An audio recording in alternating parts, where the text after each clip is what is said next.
The Battle of Sabugal was an engagement of the Peninsular War which took place on 3 April 1811 between Anglo-Portuguese forces under Arthur Wellesley and French troops under the command of Marshal André Masséna. It was the last of many skirmishes between Masséna's retreating French forces and those of the Anglo-Portuguese under Wellington, who were pursuing him after the failed 1810 French invasion of Portugal. In poor weather, with heavy rain and fog, Allied forces succeeded in forcing the demoralized French force into retreat. The victory was lauded by the British. Sir Harry Smith, then a junior officer of the 95th Rifles and a participant in the battle, remarked, "Oh, you kings and usurpers should view these scenes in moderate ambition," while Wellesley later referred to the Light Division's action in the battle as one of the most glorious that British troops were ever engaged in. Background: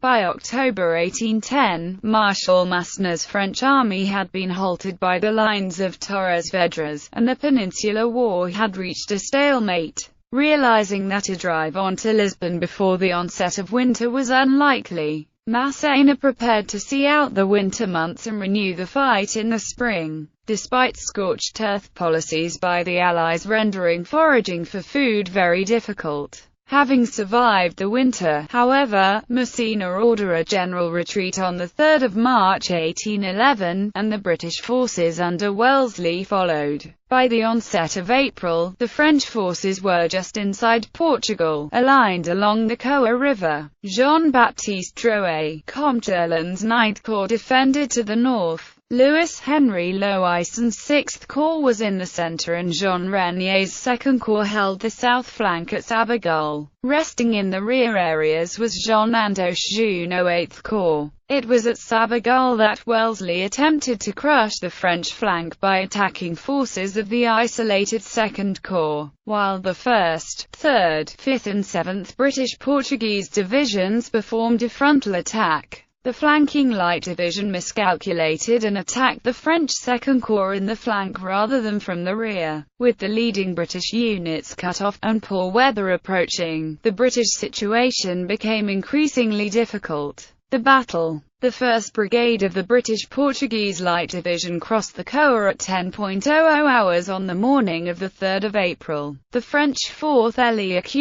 Écouterie from Pierre Hugues Victoire Merle's 1st Division was alerted by musket fire as the 1st Brigade drove off a small number of French pickets. The French formed a column and advanced on the British. While making good progress initially, the concentrated French force was driven back by British artillery. The 1st Brigade followed the retreating French forces up a nearby hill, however it was quickly ousted by the remaining French forces, who still held a considerable numerical advantage. The British were forced back into cover behind some small stone walls. Heavy rain had also begun to interfere with the muskets of both sides. An attempted counter-attack by the 1st Brigade also ended in failure, as the French had in the meantime set up artillery. Together with further French reinforcements, Renier forced the British back to the cover of the stone walls at the foot of the hill. The crest was attacked for a third time by the 1st Brigade, now supported by the 2nd Brigade, which had arrived on the battlefield. While the French were initially pushed back, Renier sent in a stream of French units to meet the arriving British 16th Light Dragoons and the surviving soldiers of the 1st and 2nd. With the rain clearing, Renier could also see the British divisions beginning a frontal assault.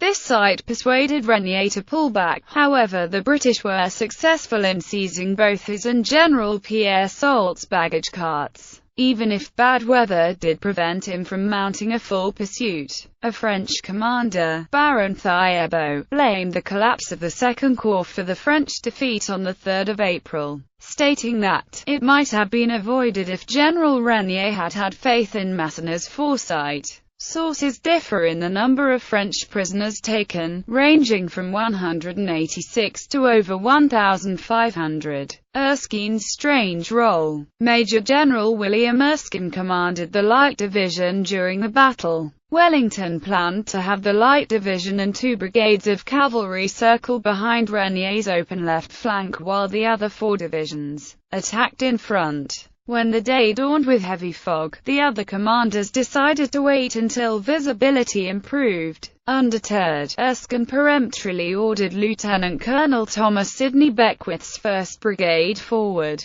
Instead of crossing the Coa beyond Renier's flank, the brigade drifted to the left in the fog, crossed at the wrong location and struck the French left flank. Erskine, who was very nearsighted and mentally unbalanced, then became cautious and issued explicit instructions to Colonel George Drummond not to support his fellow brigade commander. At this point, Erskine rode off to join the cavalry, leaving the Light Division leaderless for the rest of the battle. Renier switched most of his 10,000-man corps against Beckwith's 1,500 and pressed the light infantry back. When Drummond heard the sounds of battle approaching, he deduced that Beckwith's men were retreating. Disobeying orders, Drummond led his 2nd Brigade across the Coa and joined Beckwith. Together they drove the French back. When the mist cleared, Renier saw the other 4 divisions advancing in front, led by Thomas Picton's 3rd Division. He quickly withdrew the bulk of the 2nd Corps, leaving 3,000 men of his right flank to hold off 4 divisions. William Grattan of the 88th Foot noted of the badly outnumbered French, "They never fought better. So rapidly did they fire that instead of returning their ramrods, they stuck them in the ground and continued to fight until overpowered by our men." Renier admitted the loss of 760 men.